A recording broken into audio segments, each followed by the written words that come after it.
stands MMA. for mixed martial arts. That's MMA. what we saw. on MMA. TV. Yeah. Worst rap song ever, as we welcome you to the UFC Vegas 41 post-fight show here on MMAfighting.com. Hope you guys enjoyed what seemed like the longest event ever. I mean, it just seemed at times like this is a very long day and a very long card, but it's over, and it ended with Marvin Vettori getting the victory over a surprisingly much more game than I thought he would be, Paulo Costa. So props to Paulo Costa. That was a great fight, great main event. It delivered to the level of what this insane fight week was really all about, if we're being honest. And we're here to talk to all of you about what happened. You guys can join in on the conversation. I am Mike Heck. We got the Prince of Positivity, Alexander Kaylee, in the building. You look worn out from a... Are we going to talk... It's been a long day. Are we going to talk Bellator at all as well? Bellator? Yeah. We can. All right. I'm sending out a fire tweet. I got to get my hashtags right, guys. I got to have my... Okay. All right. Yeah, just right. We'll dabble in... No, I'm giving it equal billing. Equal billing for All right. UFC Vegas 41. Equal billing.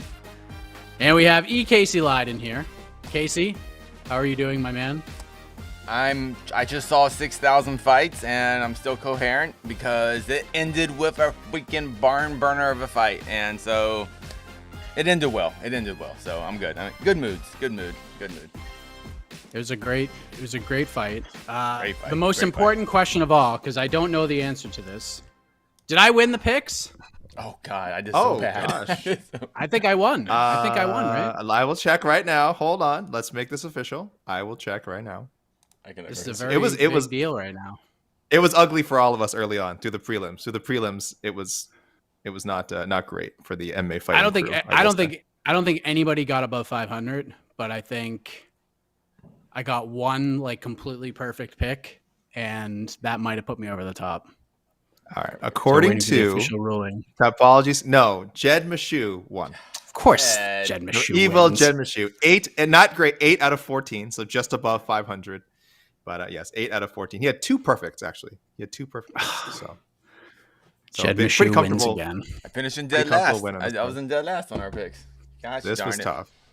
Gosh darn it. tough. The prelims got me good. Well, let's start with this main event. It was fun. Vettori came out looking intense. Paulo Costa looked like he was about to pick up a Buick and throw it through the cage. Of course, Costa just eyeballs Vettori the entire time. He sprints to the cage and then he gets in. Security's got to separate him. This is exactly what we had hoped for. Yeah. And then the two guys went in there and had 25 minutes in absolute war. So, AK, your thoughts on the main event and Marvin Vettori's hard-fought win over Paulo Costa?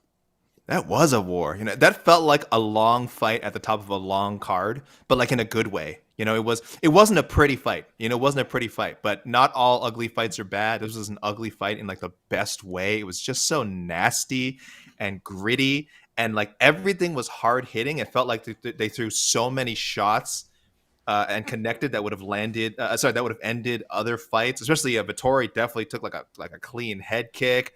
He was eating those rib roasters you guys are always talking about. Like, I thought any one of those body shots was going to drop him at any second. You know what I mean? I thought it's one of the things like you keep taking them, and it seems like you can take the whole fight. It just takes one to just completely put you down. I thought it was coming at any moment.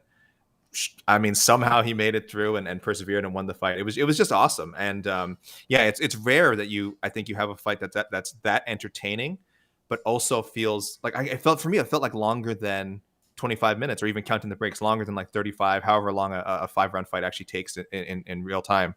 It felt longer than that, but it felt so fun to watch. So that was a unique main event. I don't know if I have a comparison to that right now, but right now I think one of the best fights we've seen this year. Oh yes. Yes, I would agree with that. It was a great fight. And I was on the live blog for that fight, and before the first punch was even thrown, I already had like a paragraph and a half written just due to the shenanigans before the fight. So it was an excellent live blog. These two guys delivered. It was an incredible fight. Casey, your thoughts on the action? Because you were right. Costa targeted the body, which he's very effective with. Vittori is as tough as they come. He's got the quote-unquote blockhead, a la Israel Adesanya, as he liked to state so poetically.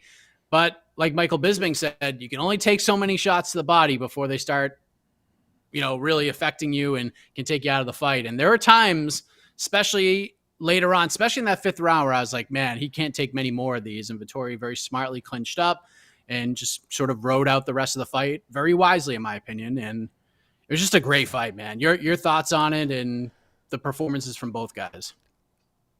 The positives, first off, great performance from both fighters. Obviously, just we saw one of the fights of the year tonight, this afternoon. I'm just kind of soaking it all in. It was just a good, fun, gritty, sweaty fight with just hunks of bones and muscles being thrown across the cage.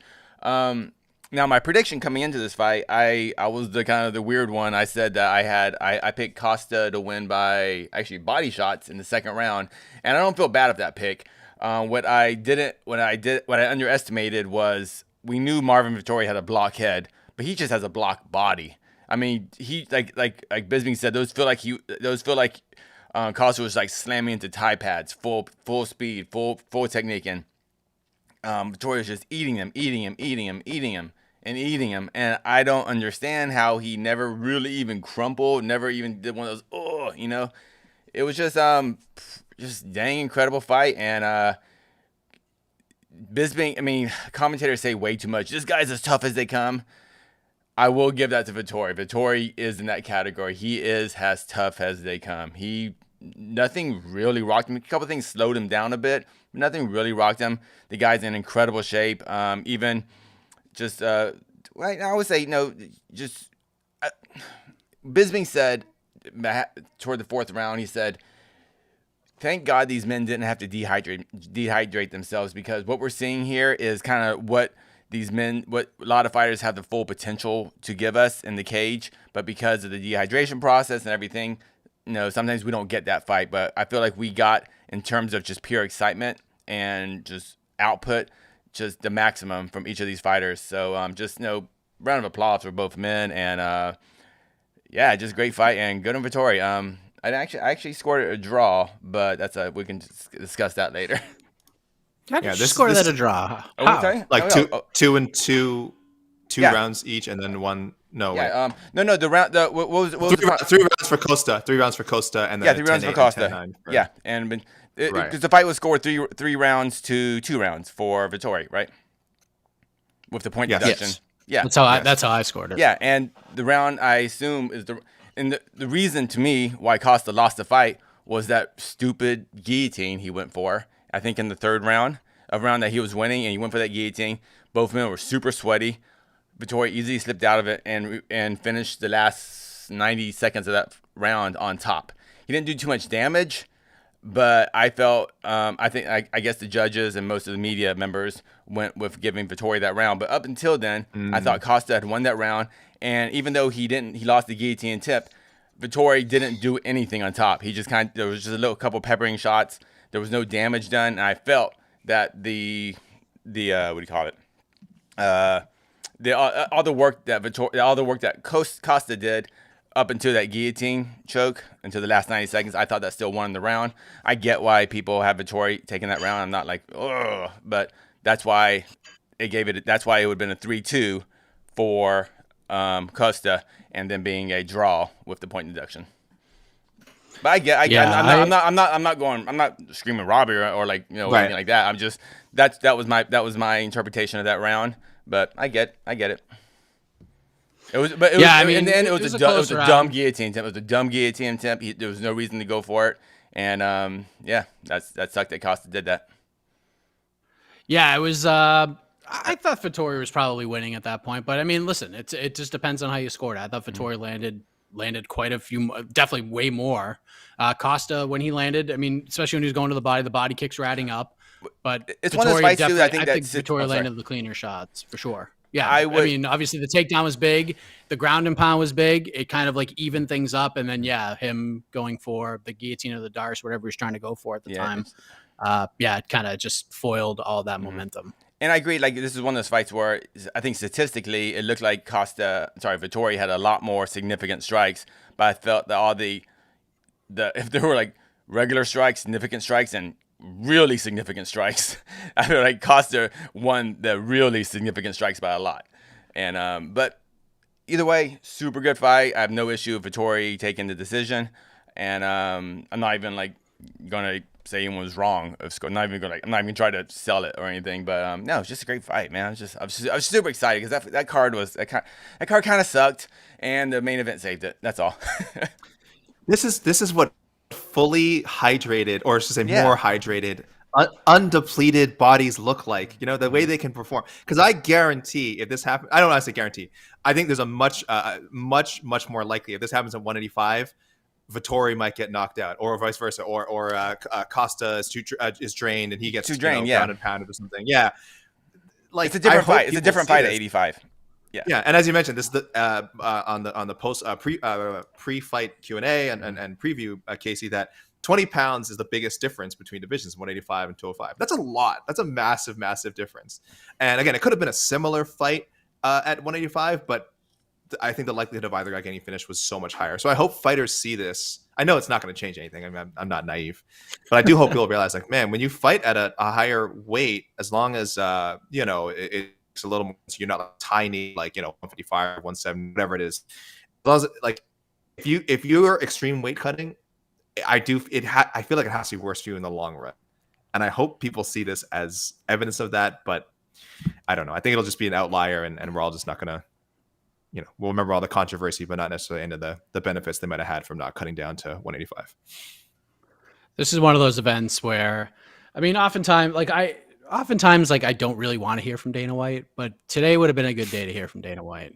Like, just to hear his response to Paulo Costa and the fight. Like, if Costa's performance sort of negated the BS throughout the fight week, I mean, who knows? I would have loved to hear what he has to say, but unfortunately, we'll probably have to wait till next week when they're in Abu Dhabi, and Jose, I believe, is already on his way out to Abu Dhabi to get you ready for UFC 267. So, great main event. Vittori wins. We'll see what's next for him. There's some interesting fights at 185 for him. He's not going to the belt anytime soon, but a good win nonetheless. Wait, before we jump off real quick, a big talking point before the fight was Costa's gonna lose, and then the UFC is gonna cut him. They're gonna we're done with this. We don't want to deal with his shenanigans.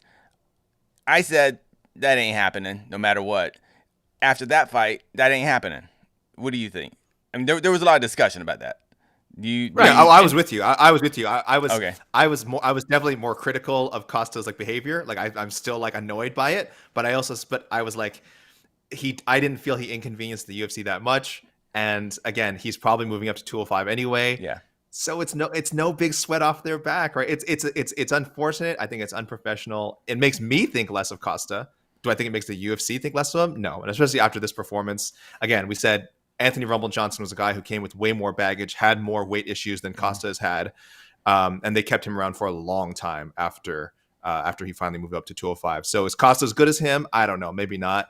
But he's been in some very entertaining. I think he's almost always in entertaining fights, except when he got smoked by Izzy, and I'm sure that was entertaining. Some just he was on the wrong end. In another way, yeah. So yeah, I think as long as he goes up to 205, I see him being there for a while. Yeah, I understand the Rumble Johnson comparison, but we have to understand that those are in two completely different times in the sport. Business was at a much different place back then than it is now. This is pre-contender series. This is pre-looking for a fight. This is pre-short notice calls, pre-Apex, pre-pandemic, where pre-cards UFC has every no week. issue cutting these guys. Yeah, they have no issue cutting these guys in lieu of 10-10 contracts coming off the contender series. Like they could do that. Much different time now. I will say this. I don't think Costa gets cut because of this fight.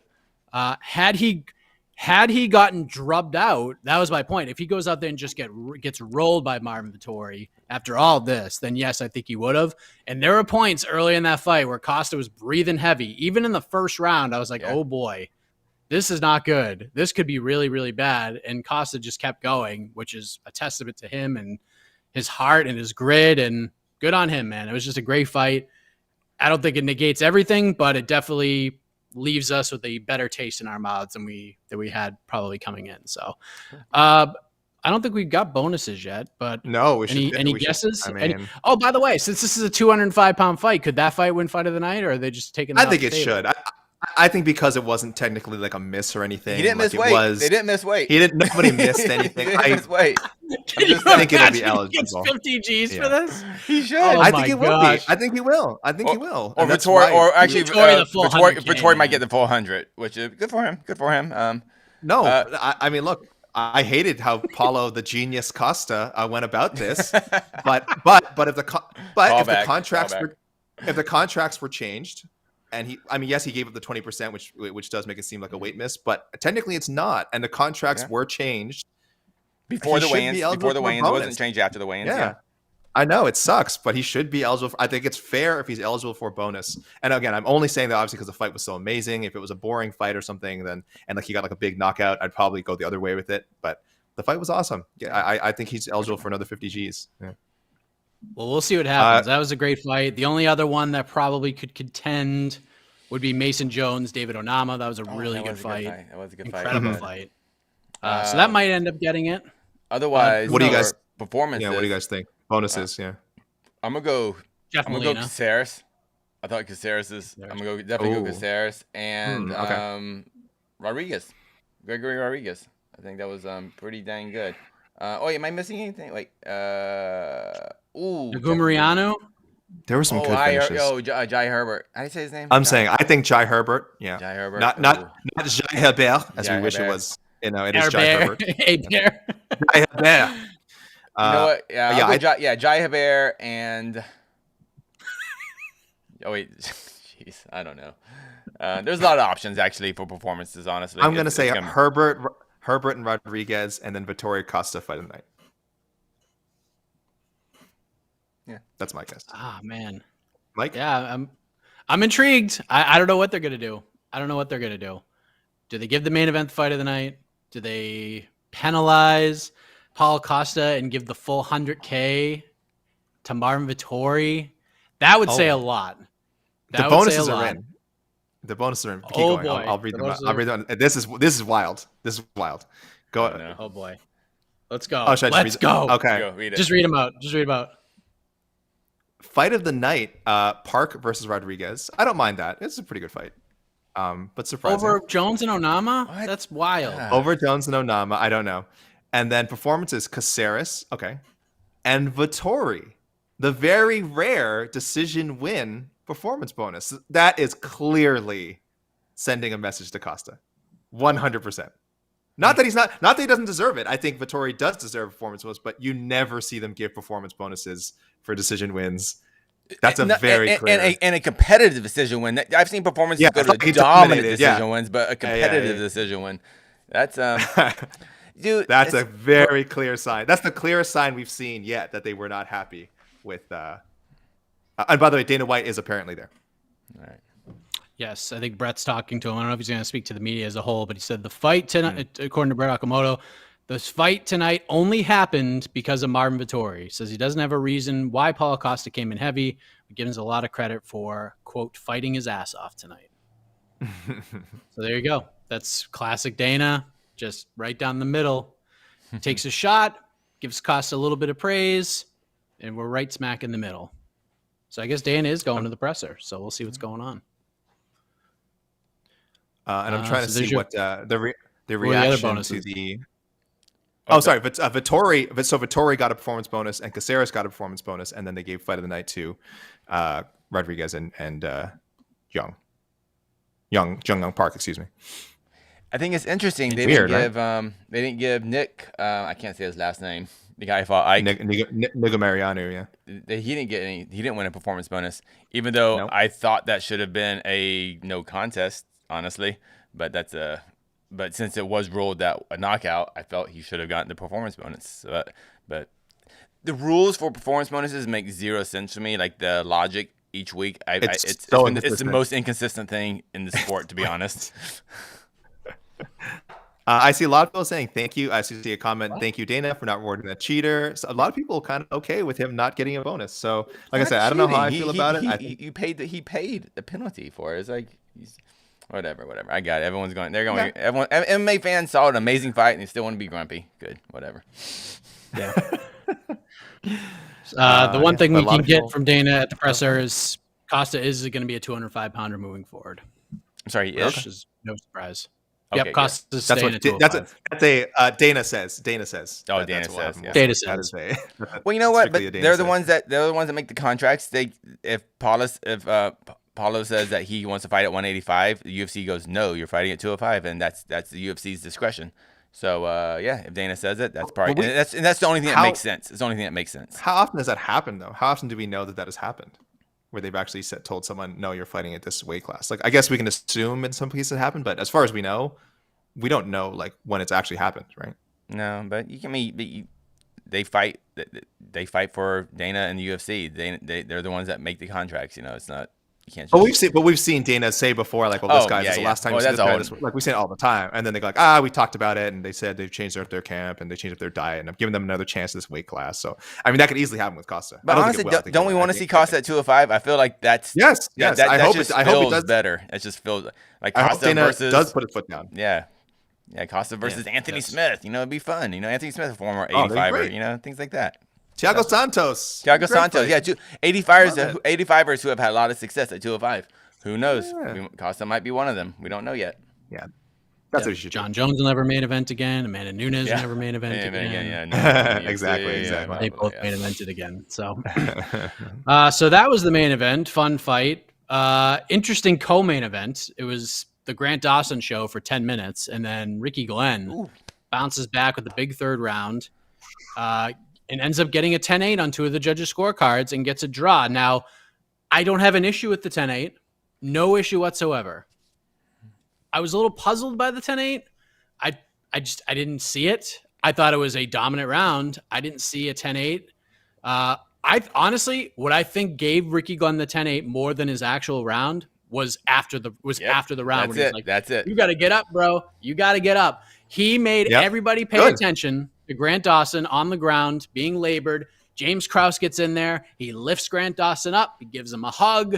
Grant Dawson gives the thumbs up with his back against the cage. But Ricky Glenn just calling attention to that moment, saying, you got to get up. He got everyone's attention, including the judges. And two of them were like, you know what? He's right. That's a 10-8, bro. The veteran savvy Ricky, the Gladiator Glenn, with that, just not even in the fight. The last 10 seconds after the horn sounds, that's what gave him the draw, in my opinion. Absolutely. Well done.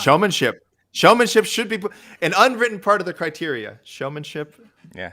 No, drama. We always see that after the fight's over. We hear the coaches, raise your arms. Look like you won the fight. Don't look tired.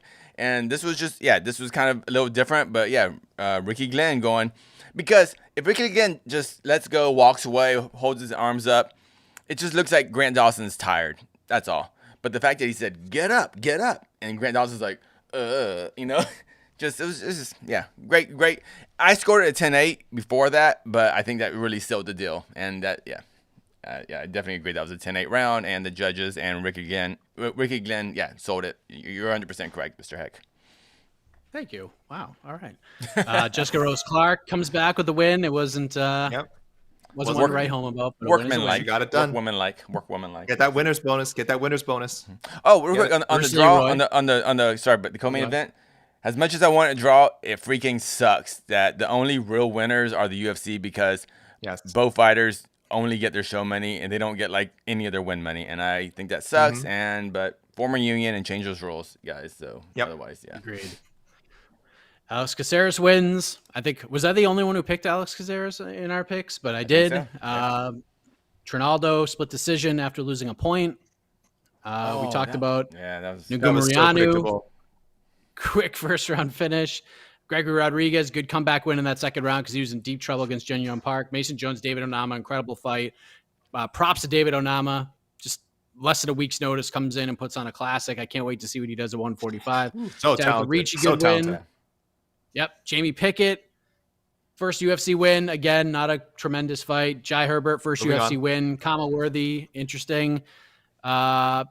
Someone tweeted me, and I don't know if anybody else heard this who was watching very closely, but apparently, like, after the finish, Kama Worthy said to the referees, like, basically had a lethal weapon moment where he's like, I'm 35, I'm too old for this shit, kind of a thing. And so we'll see where he goes from there. Jeff Molina, great win. Definitely somebody to watch at 125 pounds. Randa Marcos with a fire. She looked good. That was a clear win. Saved her job. Incredible. He sure did. 11 and 11. Jonathan Martinez kicked things off with a nice performance over Ziviad Lazishvili. Things got a little hairy for Mr. Martinez. Yeah, as the dog, as an underdog, an undefeated fighter. But good win for Jonathan Martinez. He's a good fighter. I don't give gambling advice. But I will tell people, look at people's pre-big show records, please. If you're I know I was undefeated guys. I know it looks cool. Up until he was in the LFA, Lazishvili, I think he started off like 8-0, all against guys with 0-0 records. So that's a big time. Now the two guys who beat in the LFA were pretty good, but guys, you got to watch for that stuff. So I'm glad Jonathan Martinez won because I actually picked something right for once. It was competitive. I mean, it was such a long time ago, but that was a competitive fight, right? Martinez, yeah. But I think a lot of people without like I thought because this guy's a big wrestling reputation. They thought, he's just gonna take him down, he's gonna submit him, and no, it was a stand-up fight for the most part, and Jonathan Martinez looked great. I'm trying to see what Paulo Costa is saying right now. He says he believes Marvin Vettori won the first round. No, he's not going to make it a leave right now. Second round, referee took 1 point from the card. Oh, we didn't talk about that. Yeah. The third, fourth, and fifth round, I won clearly, he says. I don't understand that. Why they give the victory to Marvin Vettori. Congratulations for Marvin. He did a great job.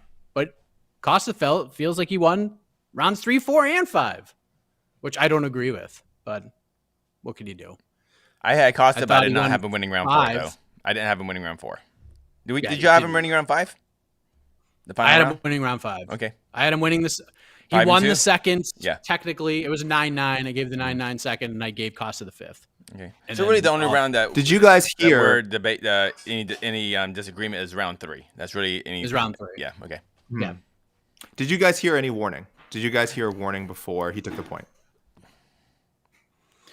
But the point, from what Herzog was saying, he said he was warning him about grabbing Vittori's gloves. Yes. Did you guys hear any of that, though? Like, did you guys hear that on the broadcast? I was live blogging, so I wasn't really paying attention too much to what the referee was saying. But Herzog's one of the best in the business. So if he says that he warned Costa, I completely believe that he did. Yeah, I would too. Yeah. I actually disagree with the point deduction, but I thought the reason why is because if you watch the replay. I think when he was throwing the kick, he had his hand out, which is normal. Vittori was moving in, and like they kind of ran into each other when he was having his hand out for a kick. It's okay. He deducted a point. I didn't really agree with it. I didn't think the earlier warning was maybe loud enough. I didn't see. I was paying pretty close attention, and I didn't see any warning. And Herzog is still the best ref.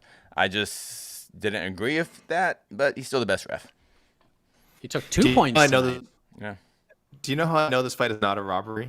Just looking at the comments, we have people from both sides saying a draw is crazy, and we have people saying Costa winning is crazy. So thank you, commenters, for. I think the fact that you have two sides while saying the other side is crazy shows. I guess it's pretty. Then the call was fair because it's obviously divided. It's a great fight. Controversial. I don't even call it controversial. Controversial. I mean, we're talking about it. It's a controversial decision, sure, but robbery, I don't think so. I wouldn't do the robbery. The point deduction stinks, but like at least in my card, it didn't affect the fight because I still had Vittori winning 3 of the rounds. It would have been 48-47 with the point. You know what I mean? Because Costa still would have won the round. He just would have got 1 extra point, and he still would have lost the fight in my eyes. But so there you go. That's the UFC card. We should talk, however, about Fyodor Emelianenko with the walk-off. Everything about, like, I watched it on my computer, kind of like on the side eye, but I was listening to it. Everything about that fight was great. Tim Johnson's walkout. By the way, Rick Derringer. I mean, where's the Rick Derringer version of Real American? The Hulk Hogan theme song. Come on now. Yeah. The acoustic version was like the folk version, the campfire version. What was that? That was horrible. Like Something got lost. I actually, whoever tweeted from the MMA Fighting account that he's coming out to Hulk Hogan's theme song, I went to I rewound it just so I could see it, and then I heard it. I'm like, what is this? This is terrible. Great song selection, but just like the wrong version. If he came out to the actual one, that would have been just amazing. And then Fedor gets in there, bolts him with a combination, puts him out, walk-off KO. I mean, this is the stuff that dreams are made of right here. In Russia, in Moscow. I mean, what an amazing moment for Fedor Emelianenko, AK. Do you think this is how? What were your thoughts on the performance? First of all, Well, the we'll whole start with atmosphere, that. look, the whole atmosphere of the card was really cool. It felt like it felt, we always criticize the UFC for when they go to a different place, a different country, different region, anything. It just everything feels the same. It doesn't feel like you're somewhere different. So while this card wasn't full of barn burning fights, in fairness, I think if you look at just the quality of the fights themselves, they were okay. I mean, there were some good showcase performances, like Usman Nurmagomedov, but overall, the fights not that much to write home about. Atmosphere was great. Atmosphere was great. They had a very good translator, not a good interviewer, but excellent translation, good energy, and it really felt like you were watching a big deal. Like if this was, if this Bellator, if you're tuning into Bellator for the first time because you're like, oh, cool, they're going to Russia, I want to see what that's like. You got a real experience. You got a real wow, this is it's really different. This really feels like a different product. So I really like that aspect of it. And of course, when it came to the main event, it paid off big time. There was just such a the way they filmed the walkout and everything was so dramatic. And Fedor is not going to do anything crazy on a walkout. So just the atmosphere does a lot of the heavy lifting. And he was as stoic as always, barely moved. I think the only gesture he made was he did, the sign of the cross when he stepped into the cage, and that was it. No pomp and circumstance. Very powerful, loud, classical, Russian music, which was cool. The crowd, you could sense their awe, and that's a great moment. That's something that you can't manufacture in MMA. So it was a cool entrance, short fight, which is probably for the best right now. Exciting highlight reel KO. Who knows what's going to happen to Fedor in his next fight, if that is his last fight, but he definitely snuck in one more highlight, and in Moscow in front of all these Russian fans. So it was a very cool moment. I like the whole feel of the card, even if the fights themselves were mostly forgettable. It's still one of the best knockouts of his career. That was up there with the Arlovsky knockout, the Tim Sylvia knockout, the Brett Rogers knockout, the you go back to Pride. So many. It was just. Man, he's so fast. He's 45 and speed kills in the sport. Speed kills. Whew. Yep. And the accuracy on those just they feel like wild looping hooks, man. But those all hit boom right on the chin on Tim Johnson. And Tim Johnson, while he's not maybe a top 10 world beater, he's always still a tough out. And the fact that it went down that easy, and Tim Johnson's been great in his Bellator run. Had a very competitive 5-round decision loss for the interim heavyweight belt. Bellator, just man, it's fun seeing Fedor. He just has that aura. Have you worked a Fedor fight? Either you guys? No. Bummer. Yeah, it's he's that guy. Did I hear Esther? Like Esther. Shh. I thought you were talking about Fedor. No, I want to hear her Fedor thoughts. Oh yeah. Yeah, oh god, you don't want to see this. He has to. He just has. But one time, he just has an aura. When he walks into a room, he just has an aura. A few fighters had that. I feel like Anderson Silva, Conor McGregor, actually, Ronda, Brock Lesnar, John Jones. When he walks in the room, it's just everyone's like, oh, everyone just kind of shuts up. Fedor, no matter his up and downs in his career, always had that, and that was one of the. I feel very fortunate. I've been at many Fedor fights and got to film him backstage and see him in the hotels and like that. So it's just it was cool. It was cool seeing him have that type of victory. And I don't know if he's gonna probably have one more fight, but I don't know. Mike, bonus on to the next one. Bader, right? What, Bader right rematch, right? You got to bonus on to the next one. They're gonna do it, right? Bader, they're gonna do it.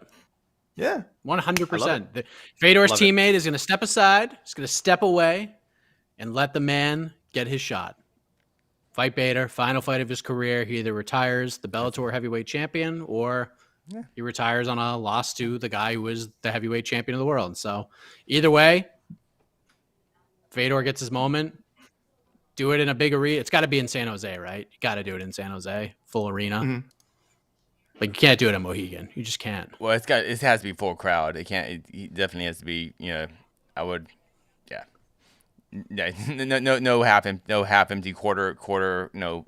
size crowd, and it needs to be 4 ring. Moscow will be the best still if his final fight. Like, they sell it as the final fight. This was never sold as the final fight, right? It was just No. They always said Maybe. he has 2 fights left on his contract. The plan was this would be the first of the 2 legs, and then he's kind of said this week, who knows what happens. I haven't thought about it, but I'm sure certainly it could be the last one. But obviously the plan was for 2. But again, that's only because he has 2 fights left in his Bellator contract.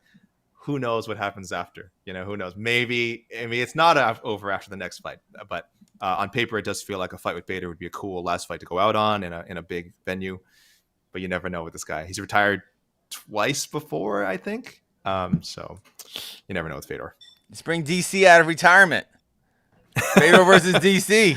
We always wanted to see it. Let's do it. Someone in the comments literally just said that. Jonathan Ram, regular commenter, just said DC versus Fedor. Make it happen. Or you do Fedor versus Pujanowski and just do a free. After tonight? Freak show fight. I would. KSW, please get on that. Co-promotion. Let's go. Gosh. Let's do it. Please. Okay, real quick, to the commenter who put Fedor versus Verdum rematch, great suggestion, but you're gonna have to change your screen name if you want me to put your comment on the screen. I'm just saying. What is it? Clean it up. I'm not gonna say it. It's obscene. It's obscene. It's an obscene screen. Okay.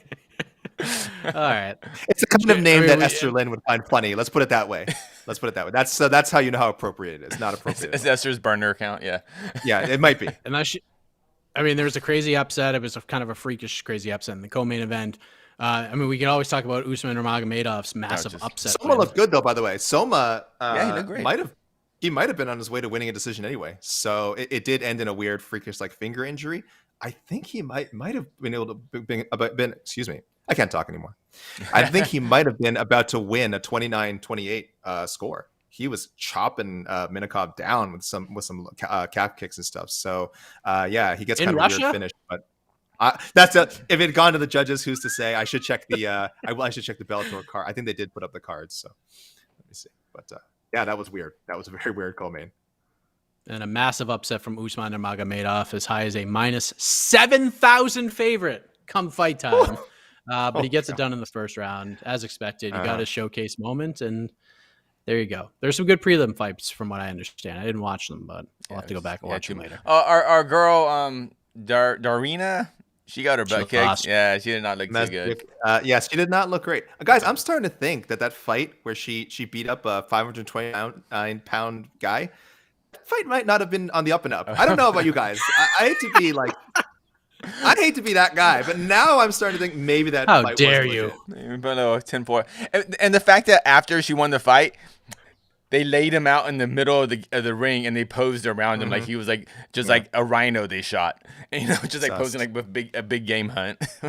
Sus. Regarding the Soma Minakov thing, 2 judges had it tied going into the third, and 1 judge had it Minakov up 20-18. So I think Soma might have won a split. I think he might have gone on to win a split.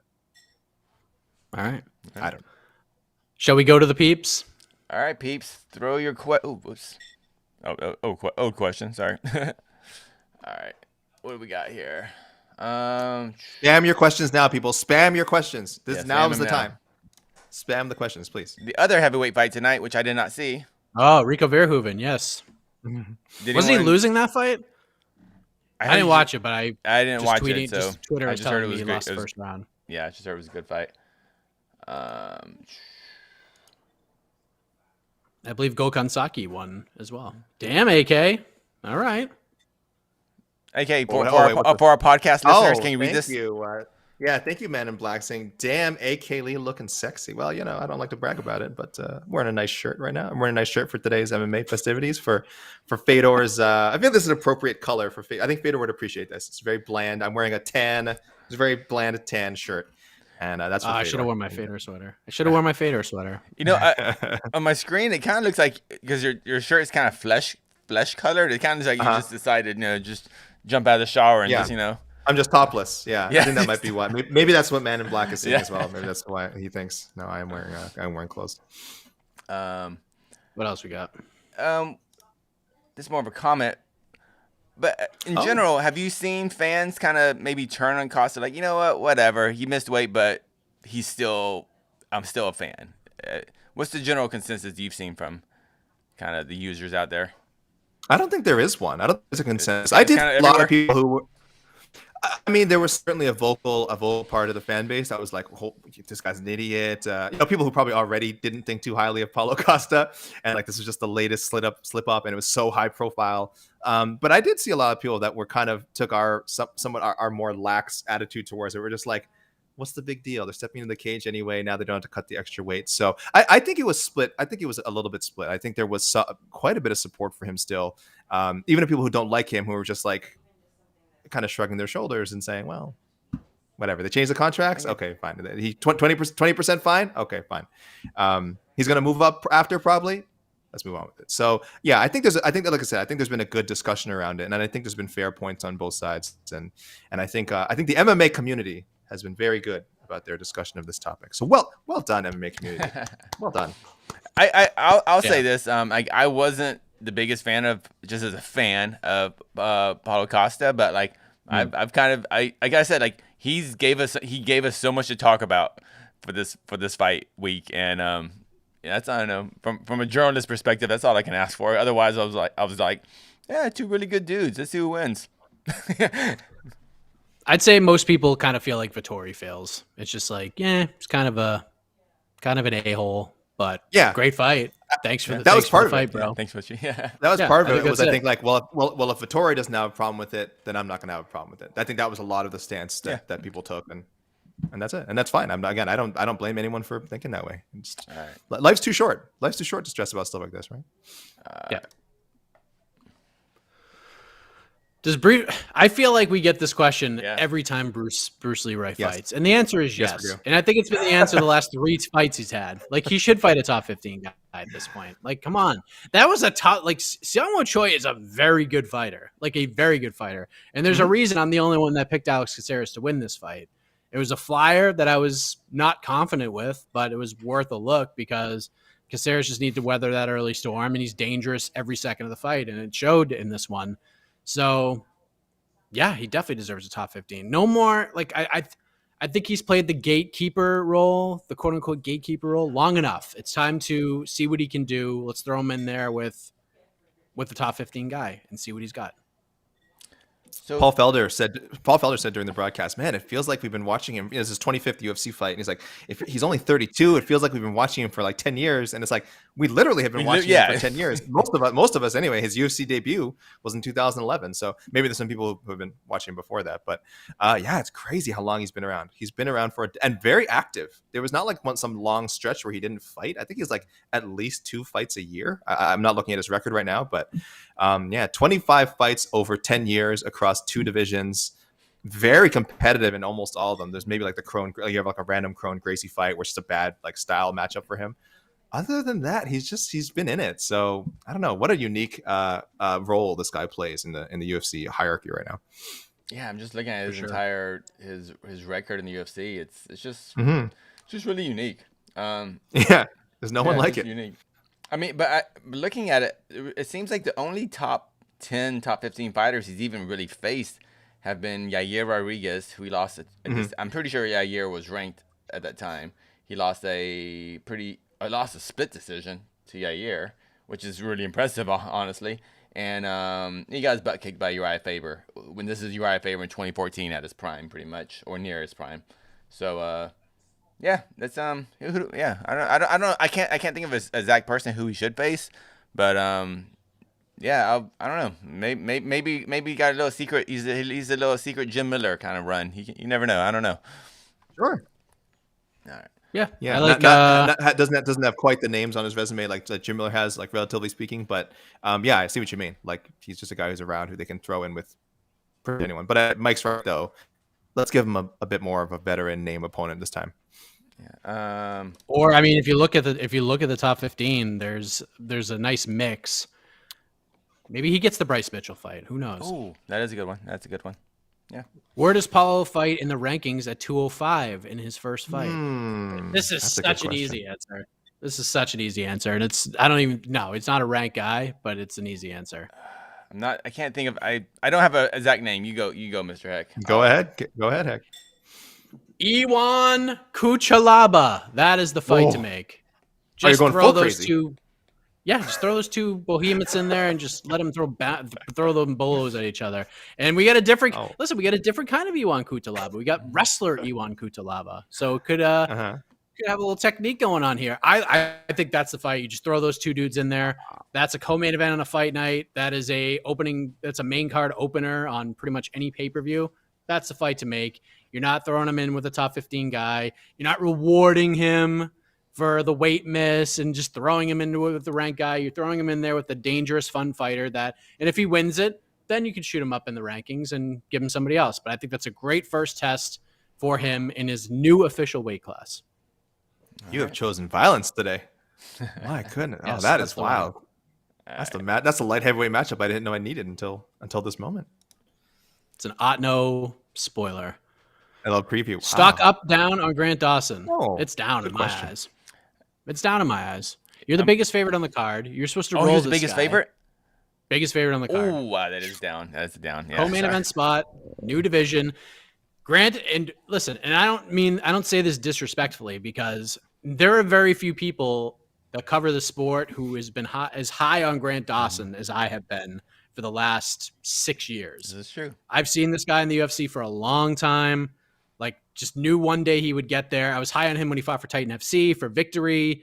He had some kind of personal issues that he overcame and then just kept on winning and winning and winning. The guy is a monster. He's at a new weight class. I think he's at a perfect spot in his career right now.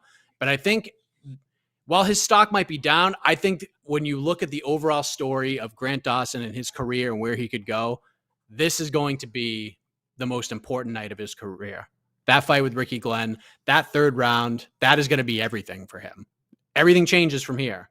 It's going to be a very pivotal moment in his career. So while his stock goes down, I think he needed this fight. It's better to have it now than have it 3 fights from now when you're fighting a top 5 guy. My thoughts. Yeah, it definitely didn't go up. That's the thing. If we had to choose either or, then I would stay down. It sounds a little harsh, but yeah, if it's either or, I mean, it was a draw. Technically, like the easy answer is to say it didn't change that much, but yeah, it didn't go up. I don't think there's any way to say that Grant Dawson's stock went up today. I don't know what you're saying. Sorry about that. Well, That's me. Oh, I thought I was muted. I heard you, AK. AK, I don't know what you're saying. That was so uncomfortable. Casey? No, yeah. It's so weird how those last 10 seconds of that fight might completely change Grant Dawson's career in a sense. In the sense that if, say, he struggles out of it, or as soon as the bell rings, he just hops up like, I lost that round, but I won the fight. Then we're kind of looking at this totally different, Or just say if he's actually out and the ref just stops the fight, right when the bell rings, go get up, and he loses that fight, but he gets to draw. I'm just saying, it's just like so many things in this sport where like just so many things, how your career can jump off or just kind of really stall. And unfortunately for Dawson tonight, this was as good as bad as a loss, honestly. Money wise is a loss. I know he doesn't get the loss on his record, but yeah, I was like you, Heck. I was really sold on Grant Dawson. I thought he was a future top 10 guy, but yeah, the fighter we saw tonight that wasn't there. Maybe it was just an off night, or maybe we just really underestimated Mr. Ricky Glenn, but definitely down on Mr. Dawson. And this was a showcase fight for him. I mean, co-main event on a fight night card. I mean, for a guy who doesn't really have a big name, this was an opportunity, and yeah, it's a bummer for him. Yeah, can we give some love to Ricky Glenn, because this guy's the definition of a seasoned vet, and he's facing a young horse in Grant Dawson, who again normally when he gets people to the ground, I mean the dude's a killer, and certainly again he showed some of that today. But Ricky Glenn's the kind of guy, again, he's not going to panic. He's going to weather the storm. He's not going to gas himself out, trying to do stuff he can't do, and he he knows how much damage he can take. And he survived and managed to get a draw out of it. So a lot of credit to Ricky Glenn, who again is not, whatever. He hasn't had a great run. He just can't seem to string together wins, but he's just always in almost pretty much every fight. And he was the right test for Grant Dawson at this point in his career, and I guess we can just say that Grant didn't exactly pass with flying colors.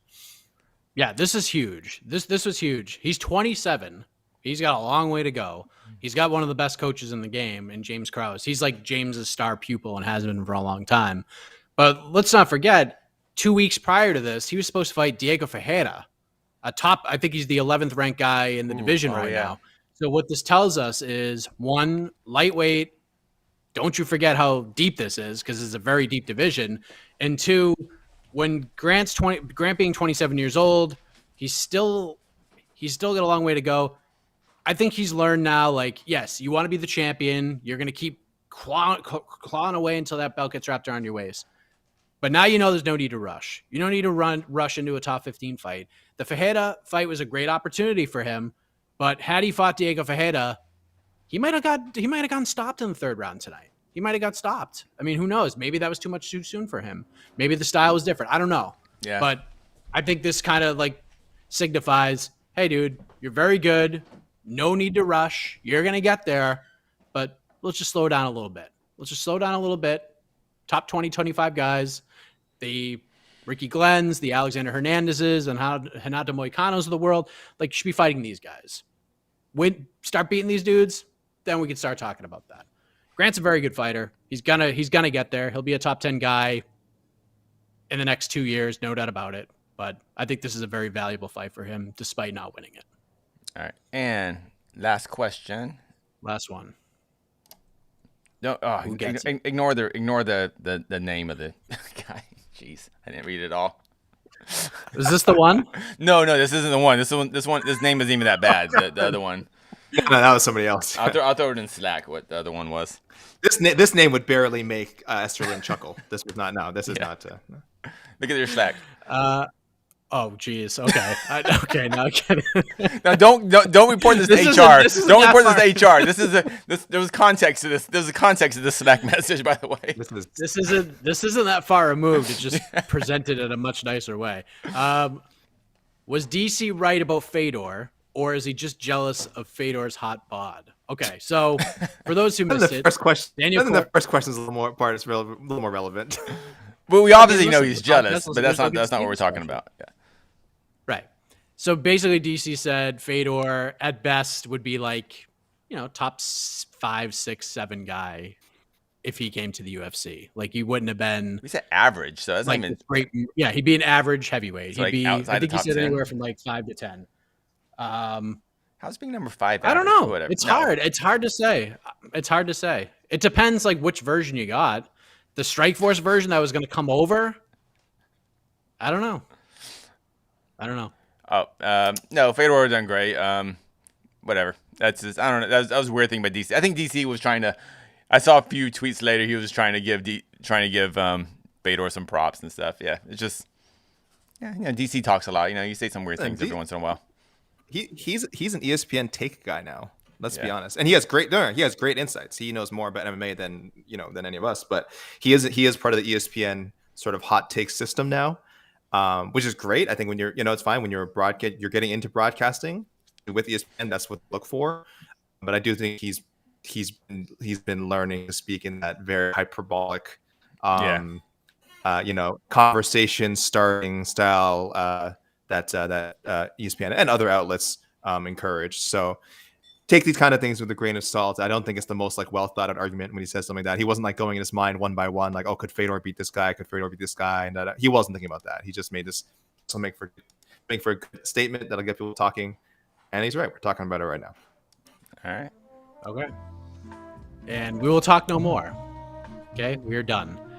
But don't worry, my friends. You will hear from me and AK tomorrow. On to the next one. And I believe that this episode will drop probably 90 minutes earlier than it normally does. We got to record a little bit earlier. We got things to do. It's a Sunday. It's football. All sorts of things going on. So we out.